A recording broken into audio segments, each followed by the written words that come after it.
talent shows like TNT. Sino daw po ang magiging judges ng mamimit nila as they proceed with the audition and screening? EJ, hindi lang to audition ng ABS-CBN TV production.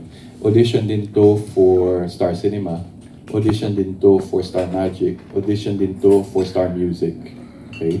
So, the team, we have a big team manning the audition process. And that will be a mix of all different people from the different divisions of ABS-CBN and different programs. Okay?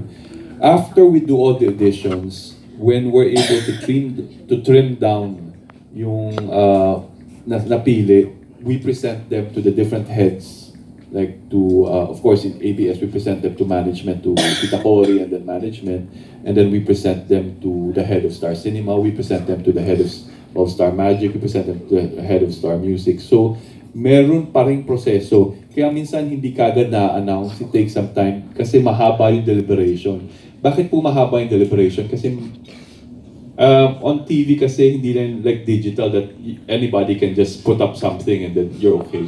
On TV, we're careful because it's difficult to produce a program. It's more expensive to do a program. It's the airtime. Kumbaga, respeto rin naman yan sa mga manonood na pinag-isipan at pinag-ukulan ng mahabang mabusising paraan ng pagpili sa kanila.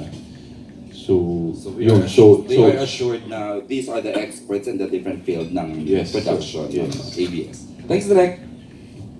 Thanks so much, CJ. Direk, nagdagan ko na rin since natanong na rin ni AJ yung mga commonly asked questions ng ating mga kapamilya. Medyo basic, pero ano po daw ba ang mga dapat dalhin or ihanda ng kahit sino mang gustong sumali po? If you pre-register online, there are the requirements already are there. Na you have to upload a photo or a short video. Nasabi naman yun na kailangan mo lang dalhin pag pag nag-register ka online is your KTX. Let me just check on that.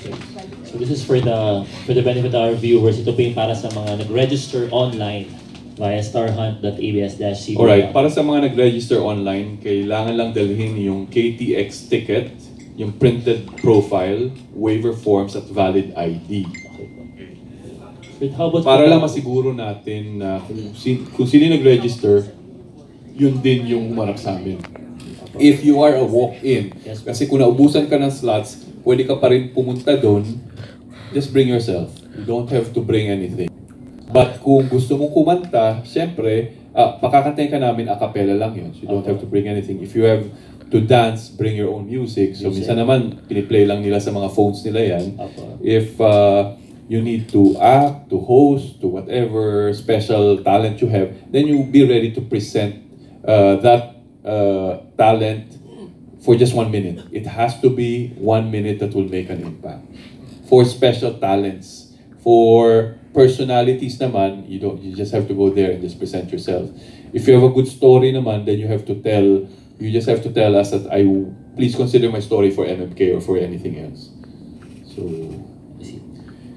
So yun po. Okay. Bali, Direk, kanina pinakita sa vlog, medyo segmentize yung ating mga diba, like singing, dancing. Paano po kunyari lang po may audition ni na papuntang perfect, lahat siya talented, pwede niya po bang sabakin lahat ng routes? Yes. You just have to choose your first choice. Tama ba? First choice and then, but you can, if you have the whole day, then you can audition in all. Ah, wow. Okay, so we give you an opportunity to hanggang sumuko ka. Hanggang kayang ipakita yung kaya nyo pang then so talagang we'll be patient with you. But of course, let's consider that there are also other people wanting. We'll just be considerate of everybody else. But because this is not only for one person, this is we're expecting dun sa online lang kasi nag-register is already around 1,050.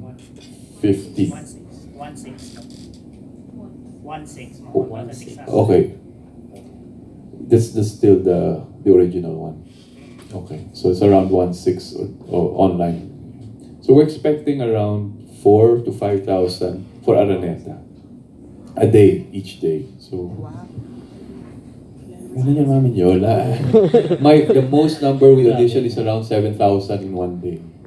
So we just imagine how, and nakakataba ng puso that people come to us. That's why gusto namin din ingatan yun. Of course, we won't be perfect, but as much as possible, please bear in mind that iniintindi namin yung sakripisyong ginawa nila para mag-audition sa amin sa ABS-CBN. Direk, is it safe to say ba na we will accommodate everyone who will go there, or medyo mataas ang ating limit? Sana kung gusto nyo mag-audition at pumila, please be there at the latest 3 p.m. 3 p.m. Okay. Para sa mga nanonood dating interested sumali, para sure na ma-accommodate tayo inside Araneta. Okay, Jen, let's move on to the next question. Next question will come from Miss Kate Adahar of Random Republic. Hi, Direk. This question is specific to PBB. Kasi we know, as you mentioned earlier, a lot of our biggest stars today used to be housemates. Is PBB embracing that branding of being an artista search? Dati sinasabi ko pa, hindi to artista search, ganyan. Inevitably, napamahal sa tao eh. Inevitably, and even if we deny it, people audition because they want to be celebrities and stars. So, it's undeniably that PBB has become a very important program for us to discover our stars. And parang Endemol is open po to adjusting we've been their partners for more than 10 years, and I think they're actually surprised because we're one of the countries na hanggang ngayon buhay pa ang PBB, and they've been, they're worried once we say parang wala na yatang interesado sa PBB. But so far, we will know this year if people are still, but offhand, based on social media, parang there's still a clamor. So, kasi nga, kahit sabihin mo, pareho lang naman sa bahay lang naman sila, nag-iiba kasi siya depende sa halo ng mga tao eh. Diba? So, importante, sometimes there were seasons na medyo hindi maganda yung casting namin, but there were seasons talaga na, wow. Diba? Speaking of that po, siguro pwedeng humingi ng top 2 memorable auditions from yung mga sumikat na natin yung housemates. Can I just clarify, what do you mean when say memorable audition? Or interesting, or basta ano ba ito? Mga hindi niya makalimutan, or basta top of mind na like ginawa ni Maymay na hindi na kwento siguro. Maymay, Kim Chu, or sina James Reid. I can remember, wait, at the top of my head lang naalala ko yung conversation ko kay Melay. Kasi sabi niya English teacher siya. So, I was trying to ask her, I think somebody reminded me, tinanong ko siya ano favorite novel mo, ano yung book na paborito mo.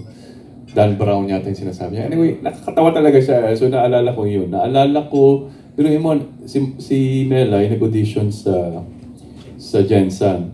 Then there's this young man, Jason, auditioning in Batangas with kataas yung shirt, parang nakataas yung t-shirt niya, I love you, Direk Lauren. Parang ganun yung, meron siyang sinulat dyan na ganyan. Of course, marami namang gumagawa nun na medyo napapapansin na gaganyan. Pero somehow, Jason was different. And how would I know naman that a Jason in Batangas who audition and a Melay in Jensen would end up, di ba? Actually, ang dami ng kinasal sa, parang ang dami ng nakasal na housemates sa PBB. So yun, I remember, naalala kong, si Kim, contortionist na siya nun sa Cebu Mall, one of the malls in Cebu. So, that was memorable also. Si Paul Jake came in with his brothers. His brothers sa audition. Bilhin mo, mayamang pamilya sa Cebu yan, pumila, nag-audition talaga sila, magkakapatid sila. There was another brother that I couldn't decide between Paul Jake and him kung sino sa so Jack and Poy kayo. Sino manalo yun? Paul Jake ang nanalo. Yun na yun. Di ako makadecide. Alas 2 na yata lang madaling araw. Si Jack and Poy na lang kayo ganyan. So it was Paul Jake, the younger brother didn't get in. So that was memorable for me. Nene has always been a strong character. Uma was also been. Cass also was a lovable character first season. Ano pa ba? Si Maymay actually, I was not part of her audition. It was my team who discovered Maymay in Jensen. Okay, and CDO. And then Edward Barbers naman online. He was recommended by some of our TFC, ano. So nagsa-scout din yung mga TFC namin, ganun yan. Sino pa ba? Si Kisa sa Naga. Sa Naga ba? Legazpi.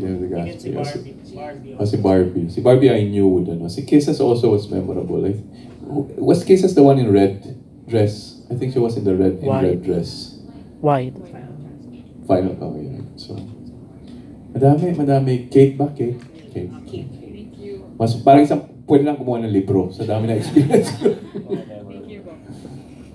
Okay, our next Next question.